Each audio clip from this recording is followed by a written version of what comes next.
we needed to make a statement. Oh my! The tomahawk! I felt like I needed to make a statement to my teammates. Wembanyama! Oh my! The cosmic grace! I think he's the best player in the league, so, I expect that from him.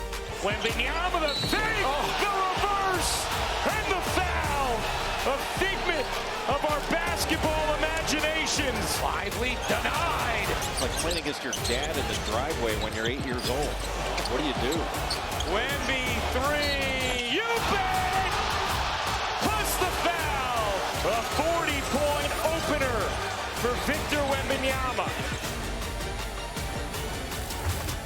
Welcome to First Take. Your boys in the house, Jabba Joe and all. Stephen A. Smith hosting today. Of course, the lovely Monica McNutt is in the house. My man Jay Williams in the house. Brother. The rookie has shown up. Yeah. His debut on First Take, the one and only Vince Goodwill. Welcome to the show, my man. Appreciate you, big bro. No doubt about it. We got a lot of stuff going on today. Ryan Clark, Dan Orlovsky, Mina Combs, all will be showing up today. So stay tuned. Stick with us with First Take. We're following breaking news in the NBA regarding illegal gambling. It's a big subject. It's a very, very serious matter. The FBI will be speaking shortly, and we'll bring you that sound when it comes in. But first, we got to begin on the court last night because we all saw it. We all saw what the hell happened last night, okay? Victor Wembanyama put on a show last night, spoiling Cooper Flagg's NBA debut. Wembanyama finished with 40 points and 15 rebounds, leading the San Antonio Spurs to a 125-92 rout over the Dallas Mavericks. Wembanyama became the first player to score 40 points, grab 15 rebounds, and finished with 0 turnovers on 70% shooting since turnovers were first tracked in 1977. Wemby's 40 points were the most in the season opener in San Antonio Spurs history. Let's start with the rookie, Mr. Vince. Mr. Vince, how far can Wemby take the San Antonio Spurs this year? We've been talking a long time, Stephen A., about Kevin Durant, Stephen Curry, LeBron James. When are they going to be knocked off of their throne? The time has come. It's time to step aside now. This guy took Anthony Davis last night.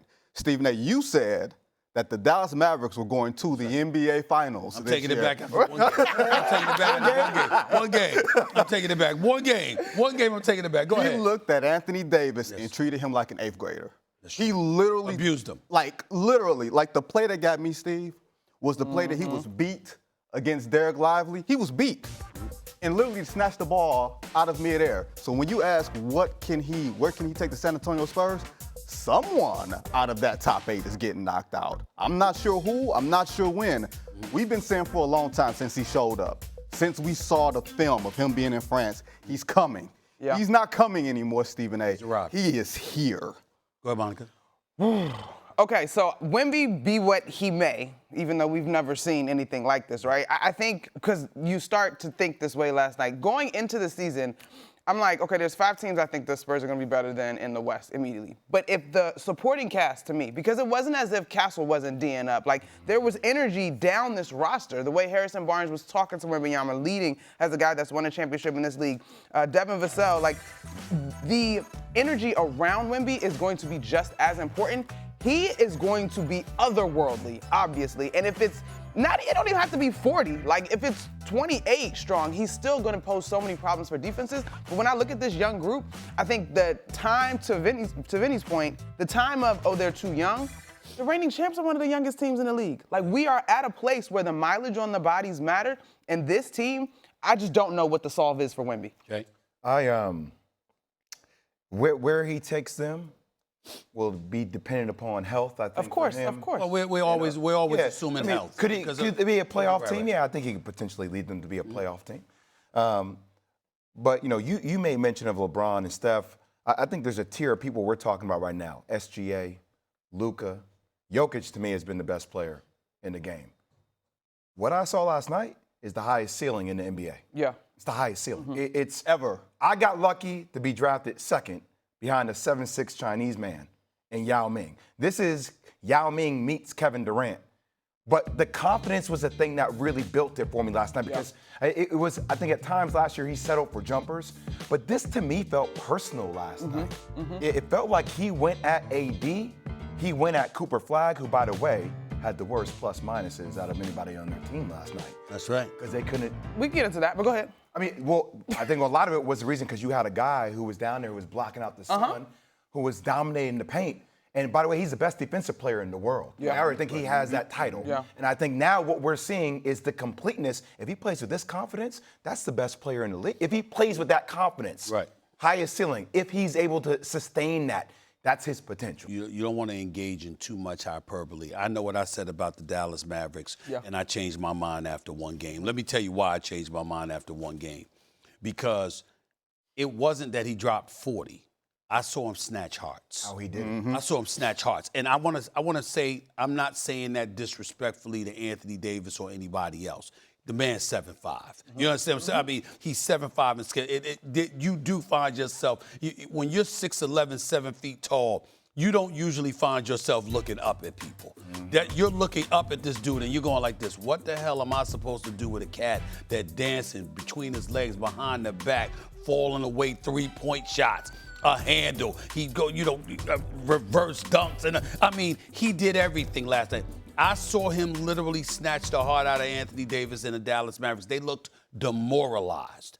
And when I saw that, the answer to this question is, I think Wemby can take them to the conference finals.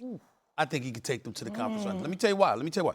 Because Vassell, Castle, and these cats. You see the hearts on these brothers? These some dogs, though. These some dogs. They ain't scared. They coming for it. And I'm looking at them and I'm saying it's not about the 40 points. It's about the defensive prowess. See, when you going up against Hartenstein, Holmgren, and those boys, that's different. Especially, I love it when Wembanyama goes up against Holmgren because they don't like each other, according to numerous reports and all of this stuff. And a little history there. And they go at each other. You see what I'm saying? So I like that. And then you got to take into account the team that is Oklahoma City. I get it. But I'm saying you look at everybody else with Wembanyama and what they could bring defensively. To watch him demoralize a team like that, I guess you could look at Houston, who started fourth, dude, 6'11", and you could say that can be overcome. Okay, that's fine. But these brothers got a chance to get to the conference finals. If they get the third or fourth in the regular season. Okay. If they got to get all the way up to third or fourth? No, I'm asking. If they get the third or fourth in the regular season, is that the MVP? If he gets that group, and I hear what you're saying about that group, that's what I would think. That's not a discussion. And Defensive Player of the Year. Yes. By far, 50 wins. For me, the difference between them and Houston is this.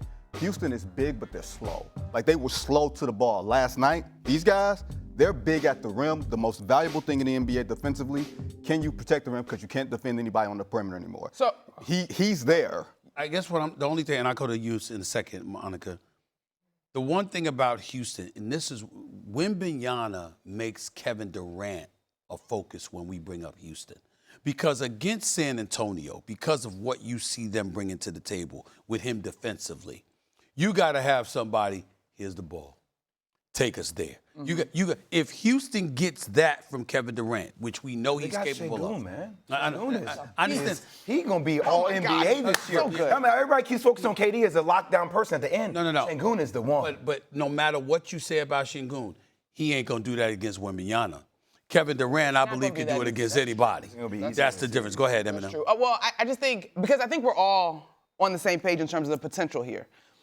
I guess last night I'm literally fighting against myself like this is just one game. All of the opponents are going to figure out how to make it at least difficult, not stop, because it seems like a force that is almost inevitable when you talk about Wembanyama at the centerpiece. But we know that health is obviously a huge key. I think I'm also curious to see, does the energy of that supporting cast that you and I are fans of, is that something that is maintained? Sustainable. That's sustainable, right? Because like Wemby in and of himself is just so problematic.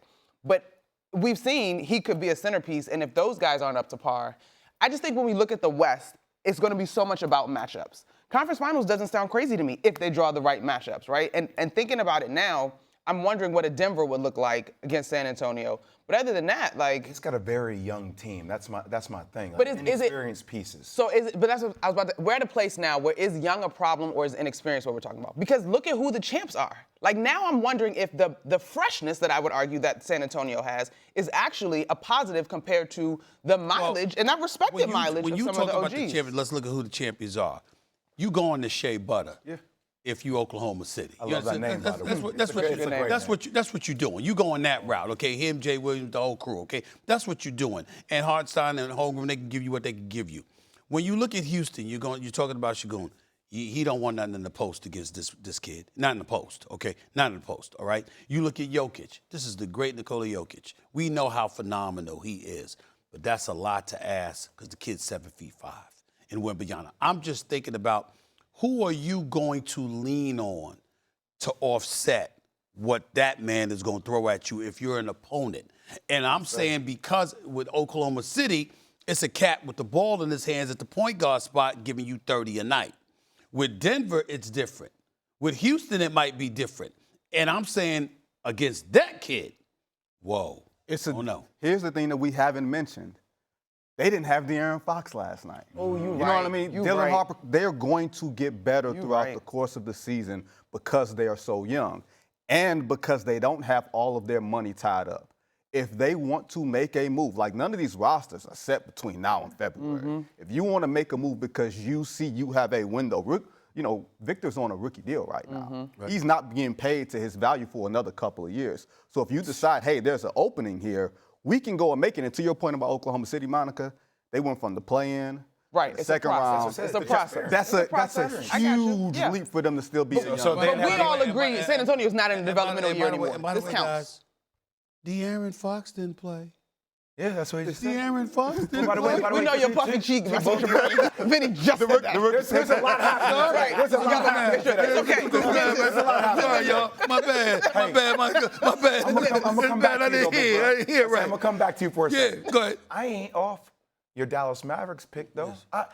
If we're saying De'Aaron Fox ain't playing, and I know come back off of ACL, okay, then let's be honest, Kyrie ain't playing. And I know there's a drop off after AD. Cooper Flag is more of a reader. I'm just saying Kyrie's a special talent. Let me say, can I it say may not be enough runway for him to build all the way there. Let me say this. That's what I'm saying, but people say they're off Dallas. I'm off. I would never own. Let me say this. Let me say I was on Dallas. I was on Dallas. I believe in Dallas for the most part because I think that Kyrie and AD healthy, I think it brings them something. But I want to say this about AD, and this is just me, and y'all are three perfect people to check me if I'm wrong. Love AD. He can average 28 and 12 in his sleep. When I look at you, it's the season opener. You know what I'm saying? I'm looking at him like, what do I see different? He still looked heavy. He didn't look fast. He looked a bit slower. I'm looking at him and I'm like, I need to see more because you're the dude that they said it's okay to trade Luka for. You're that guy. And if you're that guy, you got to be the dude that you were in the first half of your first game as a Dallas Maverick after you got traded. You got to be that dude all the time because that's what's going to justify the move that was made. And again, I'm not holding Wembanyama against 7'5", Jesus. 7'5" is 7'5". Yeah. I got it. You understand? 7'5" is 7'5". I got it. He's Jason Voorhees. You look behind you, he look in front of you. Oh my Lord. I mean, I can't hold that against it. But in the same breath, I need to see something in your game that tells me you ready to take the mantle and you ready to handle your business. I got a question, Stephen A. What year is this for Anthony Davis? Game 1. This is like year 14. Understand? If we haven't seen it, we ain't gonna see it. Oh, by the way, hold on. I don't know, y'all. Hold up now. Hold up. Yeah, but I get you. Vince, hold on now. I know we want AD to beat Kobe. He ain't gonna beat Kobe. No. But let's not act like AD don't put up come on. monster He numbers. does put up monster Now, numbers. he has some donuts. He He has some games you're like, I wish you needed more. But he has games where he's the real one. If you're talking with, I'm going to Steve's point. Steve said, I expect this team to go to the NBA Finals. I am simply saying, of the teams that have gone to the finals over the past, let's just say 5 years, you generally don't look at their best player and say, routinely, I need more from you. AD's better as a co-star than the guy who can. That's why I think Kyrie Irving. Right, that's But contingent on Kyrie. you're expecting a 32-year-old Kyrie Irving to come off of an ACL and to be the best version of himself. I think that's asking a bit too much for a season. If you're saying next year, fair. But Stephen A. said this year. That's all I'm saying. Yeah, It's a sexy dark horse. Yeah, if Kyrie and Anthony Davis were healthy, looking at the Dallas Mavericks, I said if they're healthy, what excuse do they have? Every piece that you need, they would have in place. Agreed. This year, that's how I feel. But Wembanyama against AD last night and making AD That's look why I'm like giving him some grace today. I'm giving AD some grace. I'm not knocking him. That's ET phone home 3X. He's still generational. You know what I mean? This is not insulting him. I was feeling sorry for him. I'm like, damn, what's he supposed to do? It's a Fisher Price for him. I literally looked at it. I like to do this 7'5". He's quicker. He's faster. He's longer. He's taller. I'm like, what's he supposed to do? I felt bad for AD. To your point, though, Earl, I think you said it earlier. It was clear that Victor Wembanyama was making a statement last night. I'm willing to give a little bit of grace on the other end, get some more reps, get in better shape. It is game one. Yeah, like Dallas is going to be better. They're going to be better. AD will be better. Just let Wembanyama shoot, because when he dancing on you, when he's 7'5" and dancing on you, and the wingspan, and then blowing by you, that's very, very bad. I'll tell you something. That's very, very bad. Philadelphia was my agent. When I met Yao for the first time, and I see him doing the Mike and Ike drill, and this, I almost said it. Come on. He was not jumping off the ground, and he was dunking the ball. Like, and now I'm watching him last night, and he could do it. You can't stop that. Can't stop it. There's nothing that you can. You can load up. You can have all. I don't know how you stop that with the size and the touch and the handle. You ain't stopping. Lay in the paint and just say, go ahead and shoot. Go ahead and shoot. You got to hope he gets 50 and everybody else doesn't get right. That's it. Shoot. Go ahead and shoot the open jumper, because don't get embarrassed by a 7'5" dude dancing on you. He hit the J. When he dancing on you and blowing by you, it makes you look very old. It really does. Is his size really and his skill set, does that have, I'm not, nobody's jumping in hyperboles. Does that have the packaging of maybe the best we've ever seen to play? Probably. Yeah. I mean, that's the way that the greats were talking about him going into the draft. So this is not. Because he's made for this game. Yeah. You couldn't put him 20 years ago, but this game, highest ceilings. Absolutely.